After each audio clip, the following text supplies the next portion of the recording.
Shaykh, in the pursuit of Allah subhanahu wa ta'ala, people need to know like this idea of the step in the journey, right?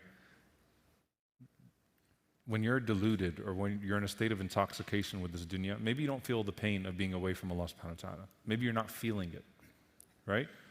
Like, I'm living my best life, or so I think. Just like when you're physically intoxicated or deluded, you don't realize what's actually wrong with you. Because the intoxication, the delusion of senses, the jarring nature of your senses is removing you from the actual state of your being.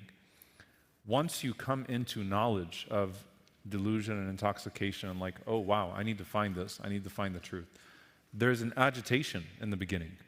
Like, man, I'm behind. Like, I really need to get there now.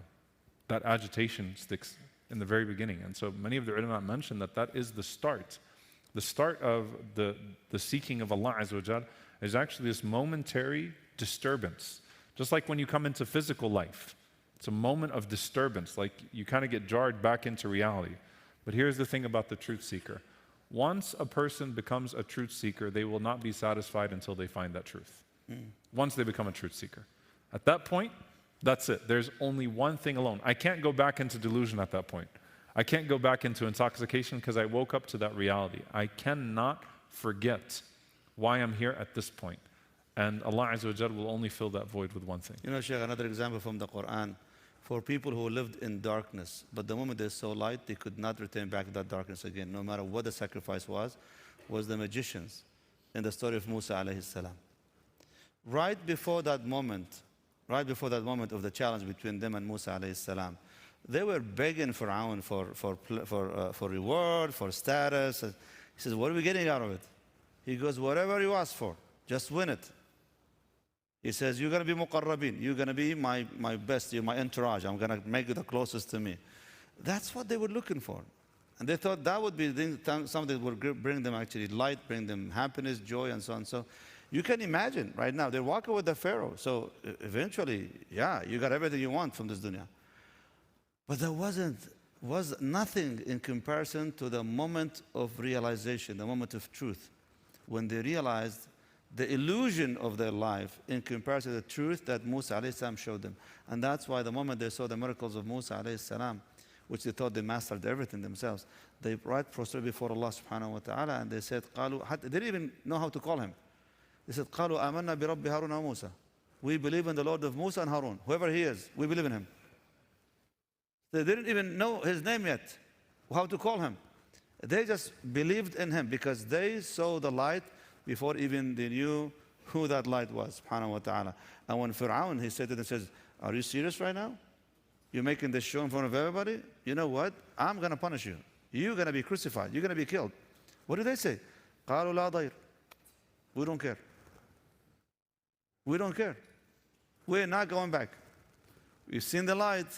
We're going straight towards the light. So if you can think, Jama'ah, of that story of the magicians, wallahi, how many of us can claim that, subhanAllah, when Ramadan started, I saw the light. I'm not willing to go back again to that life of darkness before Ramadan. How many of us can claim that, you know what, in Ramadan, all what I was doing is pursuing that light, not pursuing, what? The Yemeni cafes? You had to start taking shots at them. No, I like. You I better like be careful, Sheikh. Yemeni cafes are going to start making dua against you. I go to Yemeni cafes. No, but what I'm saying is that, subhanAllah, we sometimes fool ourselves, wallahi. Yani, alhamdulillah, may Allah bless you all, Jama'ah, for being here in the masjid at this time, at this hour of the night or early morning. Subhanallah, Allah bless you, Ya Rabbil Alameen. But imagine, I want you to keep that in your mind. You're traveling and hopping from one masjid to the other masjid, one program to another program. If it's not for finding that light that will shine in your heart and your life, that you never go back again to the life you had before Ramadan, then you're missing the whole point of Ramadan. Ramadan creates the infrastructure for you, gives you the booster, the ability to escape the gravity of this dunya. So once, alhamdulillah, you're out of space from this world, you're living in divine realm right now. And if you miss this opportunity, you're going to be brought back again to earth, where you were. So make sure to find that light, inshallah, tabaraka wa ta'ala. Shaykhna Ibn Qayyim, rahimahullah ta'ala, then all what he was mentioning earlier was coming to this point. which hopefully we can conclude with, inshallah azza wa jal. And that is saying, like, look, all of this goes back again, goes down to explain the ayah in the Quran in which Allah subhanahu wa ta'ala speaks about Him being the light of everything. The ayah in Surah An-Nur, Allah subhanahu wa ta'ala says, Allahu nuru samawati wal ard. Allah is the light of heavens and the earth. He says, مَثَلُ نُورِهِ كَمِشْكَاتٍ فِيهَا مِصْبَاحٌ. The example of His light is like a niche in which is a lamp. And that lamp is inside a glass. The glass is like a brilliant star. It's from the oil, which means the source of that light coming from an oil. A blessed olive tree located neither to the east nor to the west. Its oil would almost glow even if no fire touched it. Light upon light, like shining with light completely. And then he says, subhanahu wa ta'ala, قال يهدي الله لنوره من يشاء. And that's where the point comes for us right now. Allah guides to His light whoever He wills. And I need to be part of that will. But I need to make the effort that guides me to where the light can be taken. And then he said, Allah will, and Allah subhanahu wa ta'ala present metaphors for mankind, and Allah has knowledge of all things. Then he explains how Allah subhanahu wa ta'ala is the light of everything. قال أبي بن كعب. Ubay bin Ka'b, the companion, he says, قال مثل نوره, the ayah when Allah says the example of His light, قال في قلب المسلم, in the heart of the believer, of the Muslim. That's what it means over here. So the example of the light of Allah subhanahu wa ta'ala that He mentioned here in the Quran is the example of the light of Allah in the heart of the believer. قال وهذا هو النور الذي أودعه في قلبه من معرفته ومحبته والإيمان به وذكره.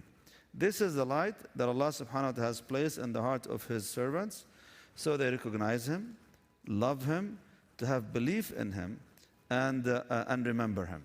So that's the type of light that you're looking for. That light that will bring you closer to Allah subhanahu wa ta'ala all the time.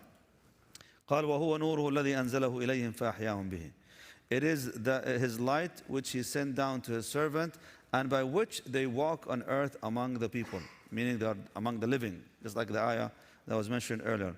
قال فأحياهم به وجعلهم يمشون به بين الناس وأصله في قلوبهم. He says the light originates in the heart, which means if your heart is preoccupied, you're not going to find light in it then. قال حتى تظهر على وجوههم وجوارحهم وأبدانهم, until the effect, until of course it originates from the heart, and then the fear of Allah subhanahu wa ta'ala develops as a result of it. Then this light gradually increases until it becomes apparent upon their faces, their limbs, their bodies, and indeed becomes visible even on their clothes and their homes. What an amazing subhanAllah thing. Having the light of Allah subhanahu wa ta'ala reflect on your face and your clothes and your life, and everything becomes devoted for the sake of Allah azza wa jalla.